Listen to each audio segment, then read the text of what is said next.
Hey there, and welcome to Tell Me More, the podcast where real people share real stories. I'm Rebecca, and each week I sit down with students, entrepreneurs, and business professionals from all walks of life to hear their unfiltered experiences, struggles, wins, and everything in between. So, let's get comfy and tell me more. Hello, everyone, and welcome back to the podcast. Today we are talking to Rachelle, who is a dietitian. We'll get to know a little bit more about her and her career and what inspired her through this journey. So, Rachelle, can you just give us a little introduction of yourself? Hello, my name is Rachelle, and I'm a dietitian, and I'm currently working in the UK. I did start my career in South Africa, and I've been a dietitian for nearly 3 years now. That's amazing. And so, can you tell us a little bit about how you got into this line of work? So I wasn't too sure what I wanted to do after school. So I did some like shadowing. I shadowed a microbiologist, a paramedic, a doctor, and then I also spoke to some friends who were dietitians, and it did interest me, and so I applied and now a dietitian. That's awesome. And so, what do you enjoy most about your current role? I enjoy the clinical side of dietetics, so working in the hospitals, Hmm. and that allows me to be face to face with patients, and then you can see results easier and see what kind of benefits you make in their life. Hmm. That's amazing.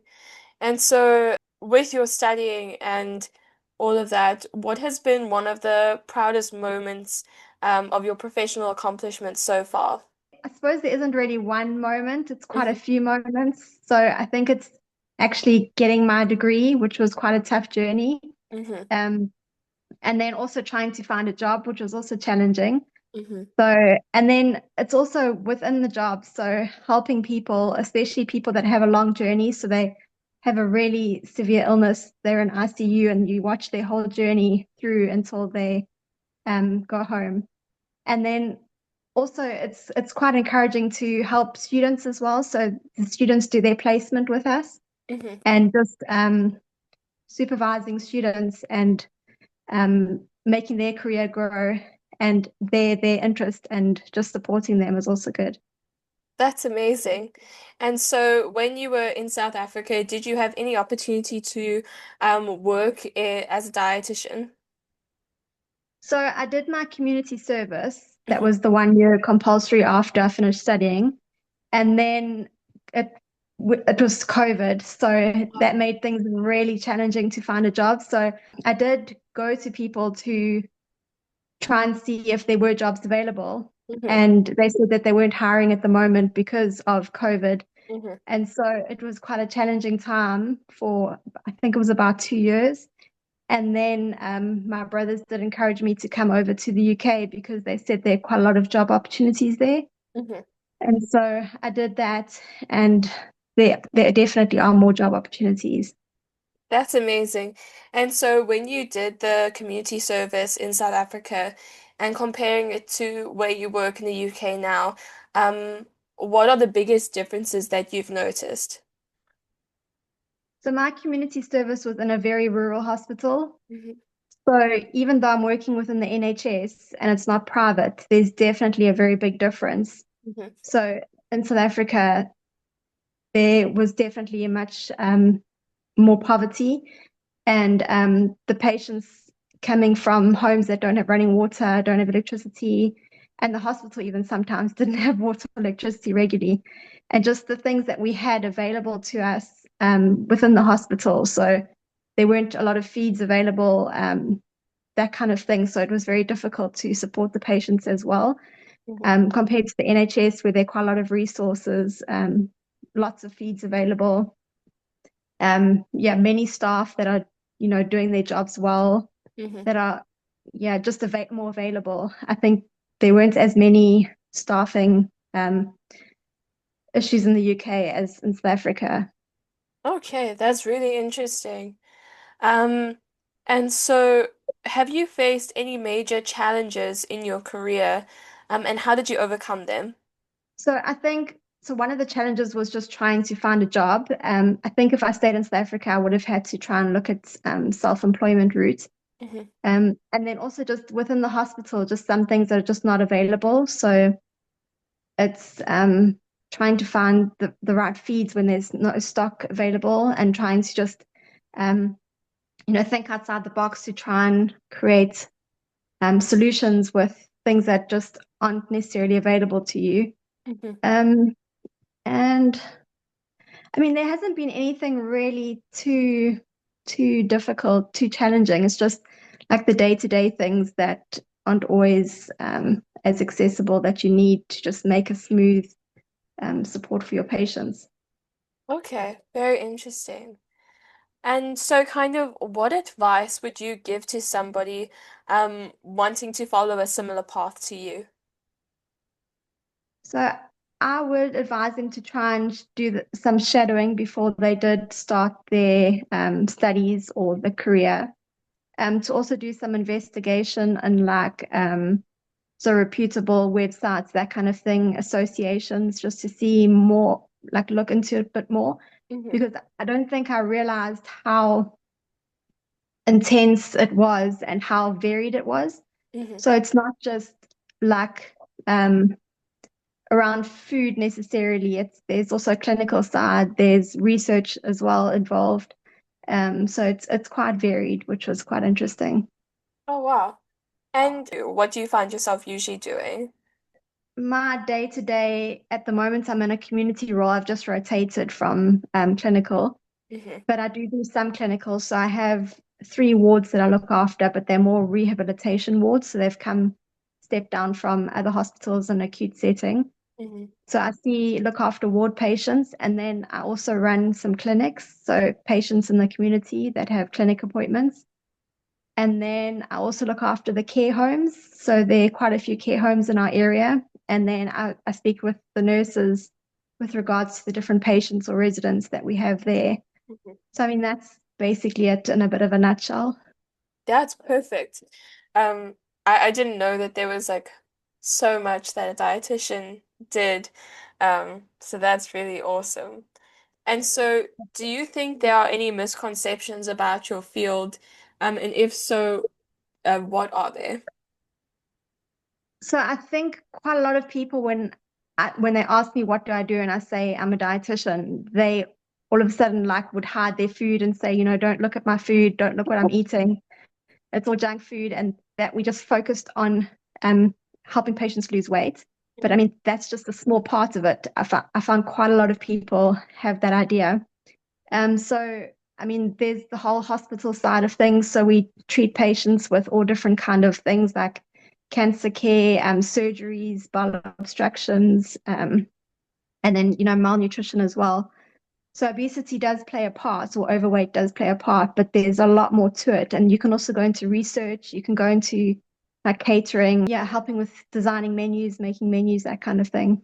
Oh wow, that's incredible. Oh, that sounds amazing. And you're able to do so much with like, uh, it almost feels like, um, almost like an umbrella degree. You're able to do so much with just the degree that you have. Yeah, it is quite That's varied. that's awesome.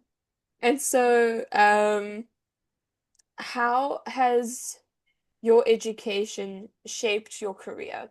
So my education, I definitely found that to be a registered dietitian, you would have to get the degree. Hmm. And it's given me a good footing to be able to manage my degree. So there's a lot of like clinical reasoning, that kind of thing, that those kind of skills that you need to just look at patients and see they have quite a lot of they might be have complex conditions, not just one condition. Hmm. So you have to use some clinical reasoning to just work out how to manage a patient very well. Um, I think also it's given me a good base with what I could potentially look into going into like in the future. Hmm. So there are quite a lot of things that you can routes that you can go. That's awesome. And was there a moment in school or university that significantly influenced the path you're on now?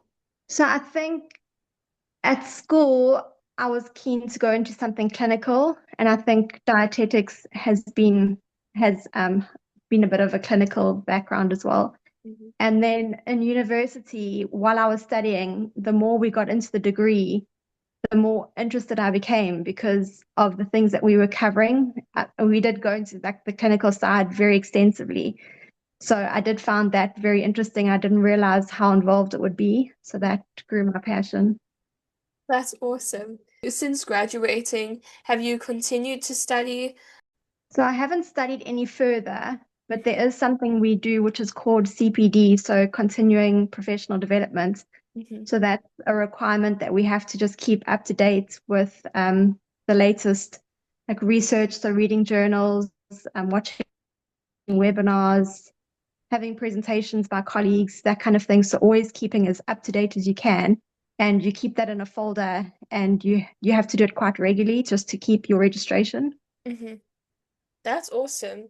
And that's actually really, really great that you're able to do that. Because then you will know the greatest or the best way to help your patients all the time. With Yeah. keeping up to date with that. That's awesome. Were there any mentors or teachers who you found had a big impact on you? So I had one teacher in high school, my biology teacher, who was very passionate and motivated us and made the subject very interesting. Mm-hmm. And then when I was in university, I had a few professors that were really good. So they did like examples and they just had so much passion. And then they made us do things like on ourselves. So like to test kidney function, they made us like measure our urine output and like they just got us so involved instead Mm-hmm. of just lecturing and standing in the front. So that was quite good as well.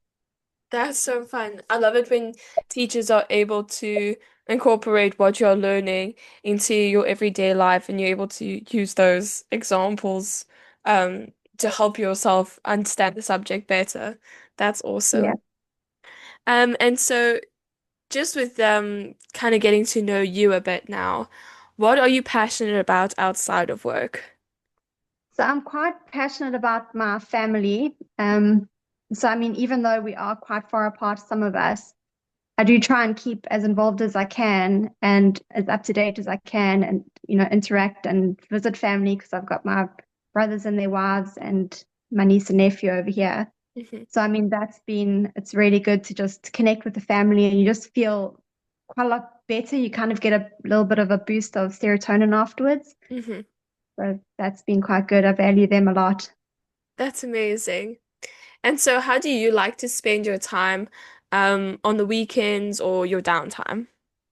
So I do try and fit in a little bit of relaxing as best I can. But otherwise, we've still been enjoying sightseeing, some day trips as well on the weekends, Hmm. and then just spending time with family as well. My niece and nephew are quite young, so that's been quite fun to interact with them. That's so cool. And what values are most important to you personally and professionally? So I think my biggest ones is probably integrity and just also reliability.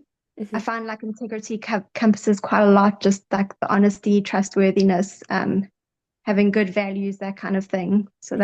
that I find very good. Yeah. That's perfect. I love those values as well. Who has inspired you the most in life, would you say? Well, the one that sticks out for me probably is my boyfriend because he's been with me for like a long time, Hmm. like from my, like my younger years and then developing into an adult. And he's always been like my biggest cheerleader, Hmm. supporting me through my studies, through my career, motivating me, keeping me going. And I mean, he's got so much determination and like grit and such a good work ethic. So that's also quite inspirational. That's amazing. I think it's so important to have people like that in your life that you're able to rely on and yeah, feel their support. That's incredible. Yeah. And so as we kind of head to the end of the interview, what is one fun fact about you that you would say most people don't know? So quite a few people, I suppose, especially when they're getting to know me, like colleagues and that kind of thing. I mentioned that I do ballroom and Latin American dancing. Hmm. And, they're quite surprised. They didn't expect that. And so that's something that I do and I enjoy. That's amazing. And so do you go to dance classes or was mainly just in South Africa? So it was mainly in South Africa.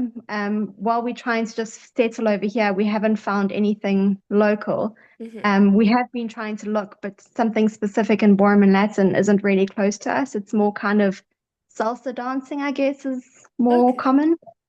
interesting. That's so cool. Uh, I always love the idea of dancing. And I think I think it's so cool that there's so many different styles, but that is a very, very awesome fact about you. And just for the last question, if you could go back and give your younger self some advice, what would it be? So I think it would be to, you know, believe in yourself more, that you can actually do what you want to do. Mhm. So I think just to have the confidence, the perseverance, and know that it'll be worth it in the end, just to push through, especially with like my studies and just where I want to be in life. That's perfect. Well, thank you so, so much for doing the interview. It has been amazing You're getting to know welcome. you and finding out more about what a dietitian does. And yeah, it's amazing having this opportunity to chat with you. So thank you so much. You're welcome. It's been good to speak with you too. Thank you so much to Rochelle for taking the opportunity to tell us a little bit more about what a dietitian does and how the process works, and just to give us a little bit more insight into her life and her experiences. I've learned so much, and I'm so grateful for the opportunity that we've had to chat. I'm also so grateful to our viewers, and we hope to see you in our next episode.